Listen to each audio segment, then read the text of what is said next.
Salut tout le monde, j'espère que vous allez bien les amis. On se retrouve aujourd'hui pour le 27e épisode de cette série Tour du monde. On découvre les actus foot qui sont tombés depuis à peu près 24 heures. Il y en a beaucoup évidemment le week-end parce qu'il y a beaucoup de matchs un petit peu partout en Europe. On va démarrer avec un but somptueux inscrit il y a 5 ans jour pour jour par Eden Hazard lorsqu'il était à Chelsea. Eden avait marqué un but vraiment magnifique, vous pouvez le voir, c'était face à West Ham à l'époque. Il s'était amusé tout simplement en plein cœur de la défense des Hammers. On enchaîne les amis avec une petite vidéo du retour des champions, l'Athletic Bilbao qui a remporté la Coupe du Roi ce week-end. Bon, je ne vais pas vous passer la vidéo, mais en arrière-plan, on entend du Jul tout simplement. Donc Jul qui a la capacité de dépasser les frontières pour se retrouver même au Pays Basque lors du titre de l'Athletic. On continue avec une petite information qui s'est déroulée cette nuit, le Campeonato Paulista. C'est un mini-championnat d'avant-saison du côté du Brésil et nouveau trophée pour Hendrick, déjà le 5e de sa jeune carrière à 17 ans. Il a déjà remporté 5 trophées Hendrick. Il a d'ailleurs été aussi élu homme du match cette nuit lors de cette finale. Regardez son palmarès, donc 2 titres de champion du Brésil, 2 Campeonato Paulista et une super coupe du Brésil. On rappelle les amis qu'Hendrick rejoindra le Real cet été à 18 ans. On continue les amis, on va aller du côté d'Instagram avec une petite photo qui a été postée par Anthony Knockert, joueur de Valenciennes, qui en remet une couche sur l'arbitrage en faveur des Lyonnais. Cette fois pas de rouge, il aime Lyon les arbitres. C'était par rapport à un petit duel hier entre Nantais et Lyonnais. On continue les amis avec une petite photo d'Antoine Griezmann et de ses enfants, Mia 8 ans, Amaro 5 ans, Alba 3 ans. Griezmann a eu quand même la capacité de faire 3 enfants qui sont nés les 3 le même jour mais à des années différentes, ce qui est quand même assez exceptionnel. On continue les amis, on va du côté de Lille avec le but inscrit par Rémi Cabella. C'était ce week-end face à l'Olympique de Marseille, c'était lors du match d'ouverture vendredi face à l'Olympique de Marseille, le petit bijou enroulé de Rémi Cabella. On continue aussi avec du côté de la Ligue 2 le coup franc de Thomas Mangani avec l'AC Ajaccio ce week-end du côté de Pau, un coup franc du milieu de terrain. Le gardien était un peu avancé, Thomas Mangani l'a vu tout de suite, c'est un joueur expérimenté. Mangani il est capitaine, ancien joueur d'Angers notamment en Ligue 1. Petite information du côté du Real, le quotidien Marca qui nous annonce qu'il n'y a absolument aucun doute sur le fait que Vinicius continuera au Real. Le Brésilien se sent respecté, aimé au Bernabéu et dans la vie quotidienne. Il n'existe pas un meilleur endroit pour lui pour jouer au football, malgré l'arrivée de Mbappé qui sera officiel d'ici quelques semaines. Normalement, le Real ne devrait pas vendre Vinicius, ne devrait pas vendre Rodrigo, à minima pour cette saison. Après, peut-être que dans un an, les choses auront changé, mais normalement, il ne devrait pas y avoir d'éléments importants, entre guillemets, qui devraient quitter le Real cet été. On continue les amis avec le petit visio hier entre joueurs lyonnais et John Textor qui était aux États-Unis. Les Lyonnais qui ont enchaîné une nouvelle victoire hier pour Lyon du côté de Nantes, 3-1, visio avec le propriétaire qui était aux États-Unis. Lyon a remporté plus de matchs que l'OM cette saison en Ligue 1.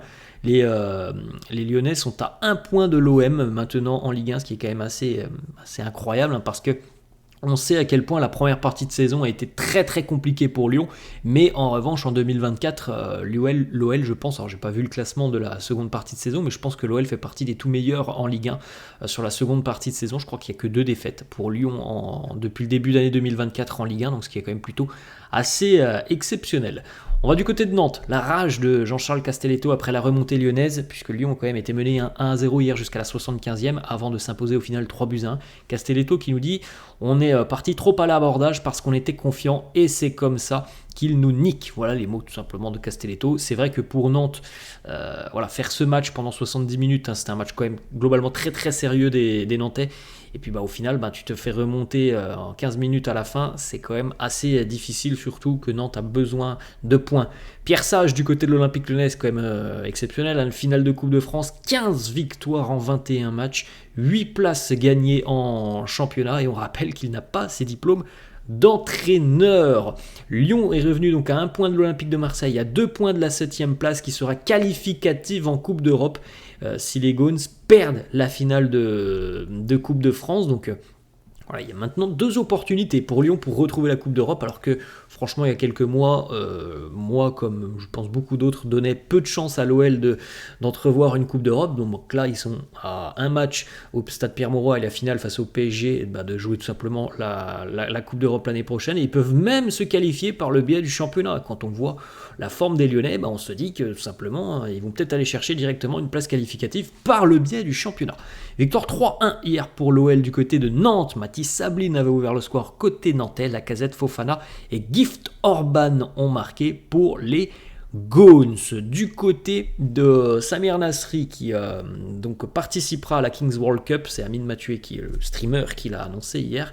La réaction de Samir Nasri après cette annonce, il nous dit: Let's go mon frérot, après le match retour de Marseille, let's go à Merano, se préparer, et frère, une vraie prépa à tous les haters, même avec des kilos, je suis meilleur que vous. Peace à tout le monde. Voilà le message de Samir Nasri. Et il va y avoir quand même un engouement assez dingue autour de cette Kings World Cup. Nathan Zézé joue avec un bonnet de bain après un violent choc à la tête durant cette rencontre entre Nantes et l'Olympique Lyonnais. On aura peut-être potentiellement un duel assez excitant lors de cette Kings World Cup entre Samir Nasri et Eden Hazard. Ça promet ce genre de choses. Comme je l'ai dit il y a quelques secondes, donc c'est Amine Mathieu qui l'a annoncé hier, Samir Nasri sera un joueur qui l'emmènera avec lui pour participer à cette Kings World Cup. L'influenceur a également annoncé qu'il a finalement le droit de ramener 3 joueurs avec lui. Il en reste donc 2 à dévoiler. La date des sélections pour les 10 autres joueurs qui seront concernés par la compétition sera dévoilée aujourd'hui. On continue les amis, cette fois-ci on va aller du côté de la Turquie avec une scène absolument dingue. Hier les joueurs de Galatasaray ont joué contre leur propre remplaçant après le départ des U19 de Fenerbahçe en Supercoupe de Turquie. Alors c'était la Supercoupe opposée évidemment Galatasaray à Fenerbahçe. Et donc Fenerbahçe avait emmené ses U19, a décidé de se retirer du terrain après même pas une minute de jeu parce qu'il y a un conflit avec la fédération turque par rapport aux événements d'il y a quelques semaines du côté de Trabzonspor. Donc au final Galatasaray a remporté cette rencontre sur tapis vert et donc sacré en Supercoupe de Turquie. Et donc hier ils ont joué un match tout simplement face à leur remplaçant, et les commentateurs de beIN Sport ont donc commenté un match entre les titulaires de Galatasaray face à leur remplaçant lors d'une rencontre qui était supposée abriter la Supercoupe de Turquie. Donc c'est assez démentiel ce qui s'est passé hier en Turquie. Donc Galatasaray, sur tapis vert, remporte sa 17e Supercoupe après seulement 1 minute de temps de jeu face aux U19 du Fenerbahçe. Voilà les U19 du Fener qui quittent la pelouse et déclarent donc forfait après 1 minute. Voilà les amis, c'était quand même assez particulier ce qui s'est passé hier du côté de la Turquie. Serge Aurier qui répond à la déclaration de Zinchenko affirmant qu'il est prêt à aller se battre pour son pays en Ukraine. Voilà la déclaration de Serge Aurier. Alors qu'est-ce que vient faire Serge Aurier là-dedans ? Je n'en sais rien. En tout cas, il lui a répondu: va directement boss et arrête ton cinéma. Personne n'a besoin de t'appeler. Avant de s'expliquer donc sur une autre story, voilà Serge Aurier qui a dit c'est hallucinant, ils ont quand même écrit vous êtes des grands malades. C'est assez particulier. Voilà ce que l'on a vu hier entre Aurier et Alexander Zinchenko. On enchaîne les amis avec du côté de la Turquie ces images assez dingues des U19 qui rentrent sur la pelouse. Ça c'était quand même complètement lunaire hier. Du côté de Paris, le communiqué du collectif Ultra Paris avant le match face au Barça, le collectif Ultra Paris qui prône tout simplement l'union totale au sein du club. Une petite pique aussi envoyée au FC Barcelone. Cet ignoble Barcelone, si souvent favorisé par l'arbitrage, doit se sentir en territoire plus qu'hostile. Voilà, l'atmosphère sera évidemment, je pense, tendue du côté du Parc des Princes mercredi soir. Marseille et le Benfica publient un communiqué lançant un appel aux autorités locales afin que les supporters puissent se déplacer dans les deux pays, puisqu'on rappelle que depuis quelques jours, notamment, je crois que les supporters du Benfica n'ont pas l'autorisation de venir à Marseille. Monaco s'est imposé hier, c'était un match important dans le haut tableau. Monaco s'est imposé 1-0 face à Rennes grâce à Magnès Akliouche. Monaco récupère la 3e place à un petit point de Brest. En Première Ligue, Arsenal est le nouveau leader de Première Ligue. Arsenal 71 points avec une différence de but de plus 51. Liverpool 71 et une différence de but de plus 42. Et Manchester City 70 points avec une différence de but de plus 40. Arsenal a repris donc la première place du classement puisque Liverpool a été tenu en échec hier du côté d'Old Trafford par Manchester United de partout. La fin de saison s'annonce excitante en Première Ligue. Et au niveau du calendrier, il me semble que le calendrier sur cette fin de saison est vraiment favorable pour Manchester City, alors que pour Arsenal, Arsenal a un calendrier compliqué sur la fin de saison.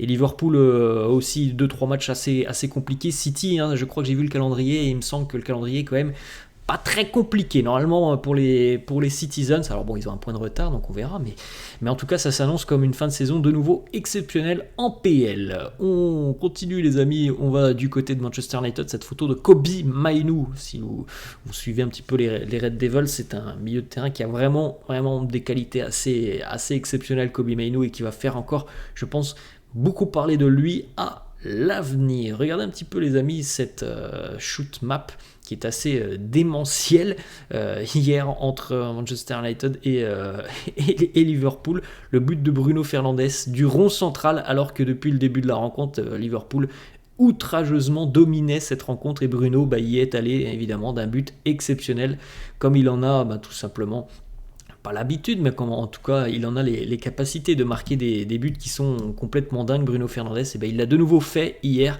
avec ce but du milieu de terrain. Voilà, il y avait évidemment le portier des Reds qui n'était pas dans son but parce que tout simplement les Reds étaient en possession du ballon et on ne s'attendait pas à ce qu'ils le perdent au milieu de terrain.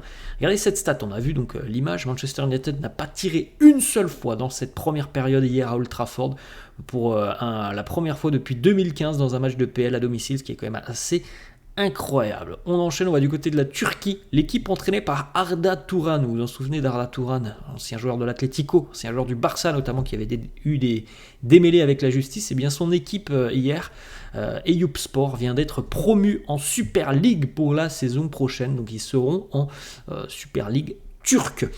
On va continuer les amis avec une petite stat aussi du côté des Pays-Bas. L'Ajax qui vit une saison compliquée. Alors il y a eu un début de saison cauchemardesque, ça a été un peu mieux par la suite, mais ça reste une saison évidemment très compliquée pour l'Ajax qui a perdu hier et qui a été détruit par le Feyenoord 6-0. L'Ajax a tiré une seule fois au but, tir non cadré d'ailleurs. Regardez les stats de cette rencontre, 6-0 pour le Feyenoord, c'est une humiliation pour l'Ajax.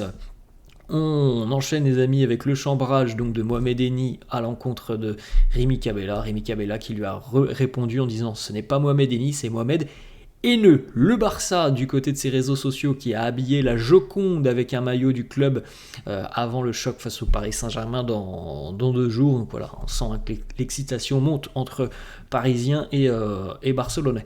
Du côté de Brest, on s'est imposé hier face à Metz 4-3 dans un match spectaculaire et donc Brest se rapproche, continue en tout cas de se rapprocher de la Coupe d'Europe. Hier, le stade Francis Leblay a repris donc ce chant, Stade Brestois, Coupe d'Europe. Ils sont très très proches d'une qualification. Maintenant les Bretons, même s'ils ont encore, j'ai regardé le calendrier hier, ils ont encore 3 matchs assez compliqués sur cette fin de saison. Ils vont affronter des équipes qui sont soit en forme, soit dans le haut de tableau. On continue les amis donc avec Georges Mikotadze avec le FC Metz, 17ème de Ligue 1, 14 matchs, 7 buts, 3 passes D. Lui qui n'avait pas de temps de jeu du côté de l'Ajax, il est revenu cet hiver et il fait un bien fou au FC Metz, mais ça sera peut-être pas suffisant pour aller chercher le maintien. Du côté du Paris Saint-Germain, victime d'un choc à la tête face à Clermont, Nordi Mukiele va effectuer des examens complémentaires. Un nouveau point sera fait par la suite. Pour le moment, on ne sait pas s'il sera disponible pour affronter le Barça. Du côté de la Juve, il y aurait un accord de principe entre les dirigeants turinois et Thiago Motta. Les bianconeri souhaitent instaurer un nouveau cycle pour la vieille dame cet été. Qui d'autre que Thiago Motta qui réalise des merveilles tout simplement avec Bologne. On enchaîne les amis, on va du côté de Téléfoot avec une petite déclaration de Zinedine Zidane sur Jude Bellingham. Il y avait un reportage sur Jude. Zizou qui nous dit c'est un joueur incroyable. On pouvait s'imaginer ce qu'il était capable de faire, mais il a dépassé tout ça.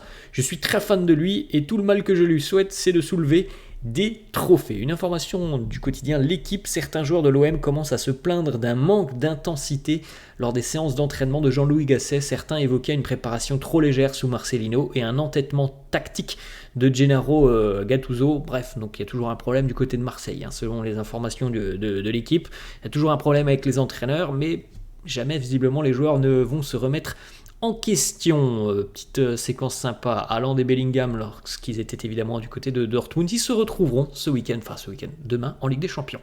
Du côté de l'historique des rencontres entre le PSG et le Barça en Ligue des Champions, 4 victoires pour le Barça, 4 victoires du PSG, 4 matchs nuls. Donc les statistiques sont à l'équilibre entre Parisiens et Barcelonais. Le PSG n'a perdu aucun de ses 27 derniers matchs en compétition officielle, 19 victoires et 8 matchs nuls. C'est la meilleure série d'invincibilité sur une même saison depuis 93-94 avec 37 matchs consécutifs sans défaite. Une petite déclat pour terminer les amis de Kylian Mbappé sur ce choc face au Barça en Ligue des Champions. Il nous dit c'est le moment pour les grands joueurs, je suis prêt comme d'habitude, je ne vais pas me cacher. Voilà les mots de Kylian Mbappé. Voilà les amis, c'est la fin de cette vidéo, j'espère que ça vous a plu. N'hésitez pas comme d'hab à lâcher un petit pouce bleu, n'hésitez pas non plus à vous abonner à la chaîne, je vous laisse et je vous dis à la prochaine.